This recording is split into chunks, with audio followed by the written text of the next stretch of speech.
Welcome back. This is ADA for multifamily. We'll be starting with the Americans with Disability Act Architectural Guidelines, Chapter 5, General Site and Building Elements. Where parking spaces are marked with lines, they are measured from the center line to the center line if they are adjacent to an aisle or space, or center line to the edge if they are not adjacent to a space or an aisle. Van parking spaces are measured 11 feet wide. Car parking spaces are measured 8 feet wide. Access aisles can be shared and they measure 5 feet wide. A van space may be measured 8 feet wide as long as the accompanying access aisle is also 8 feet wide. The access aisle must adjoin an accessible route.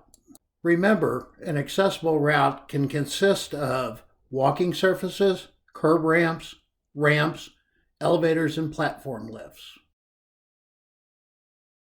Access aisles must be marked the entire length of the space that they serve, marked in contrasting colors, and marked in such a way as to discourage parking.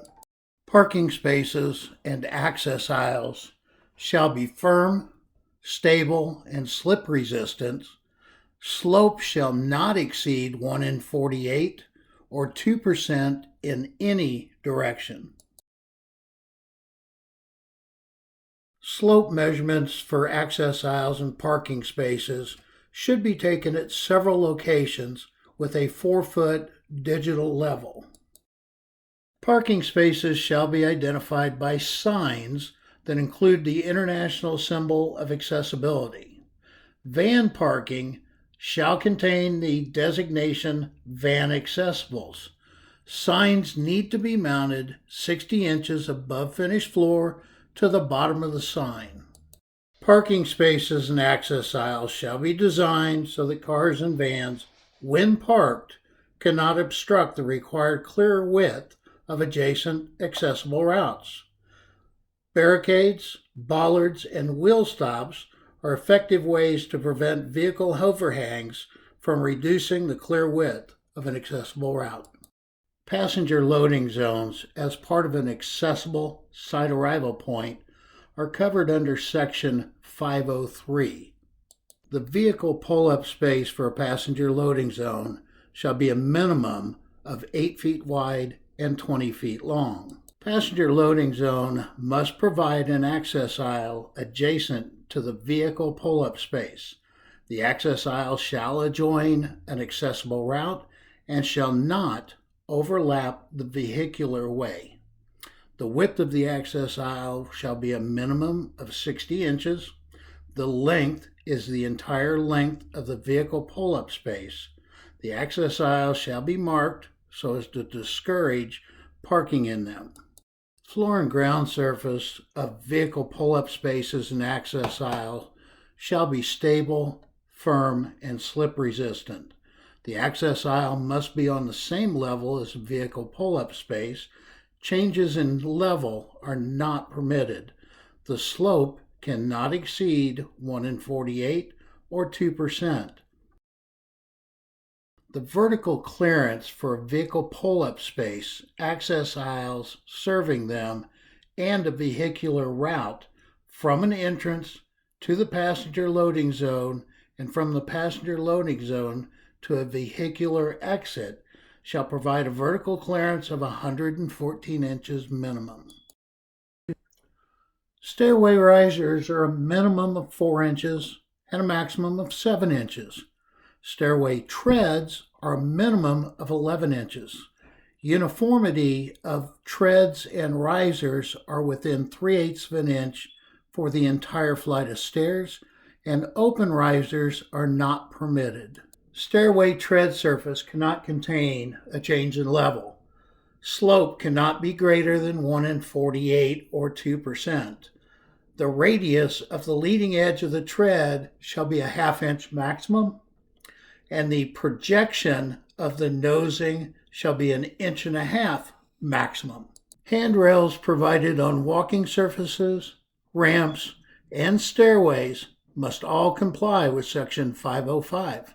Handrails must be provided on both sides of stairs and ramps, with very few exceptions.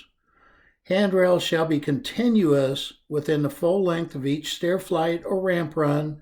Inside handrails on switchback or dogleg stairs and ramps shall be continuous between flights or runs. Top of the gripping surface of handrails shall be 34 inches minimum and 38 maximum to the top of the gripping surface. The clearance between the handrail gripping surface and adjacent surfaces shall be 1.5 inches minimum. Handrail gripping surface shall be continuous along their length and shall not be obstructed along the top or side. The bottom of the handrail, however, may be obstructed a maximum of 20% of their length.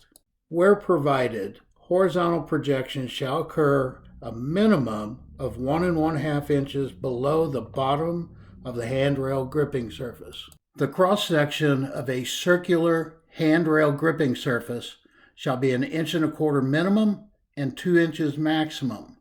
Non-circular cross-sections shall be 4 inches minimum, 6.25 inches maximum, and a cross-section dimension of 2.25 maximum.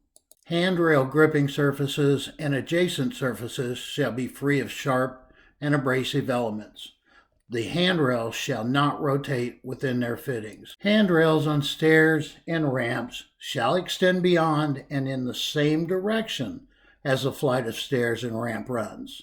The top and bottom extensions at ramps must be 12 inches minimum beyond the top and bottom landings of the ramp run. At the top of a stair flight, handrails shall extend horizontally above the landing for 12 inches minimum. At the bottom of the stair flight, the handrail shall extend at the slope of the stair flight for horizontal clearance at least equal to 1 tread depth beyond the last riser. The next video in this series will discuss Chapter 6, Plumbing Elements and Facilities, from the 2004 Americans with Disabilities Act Architectural Guidelines. Please join me in continuing ADA for multifamily.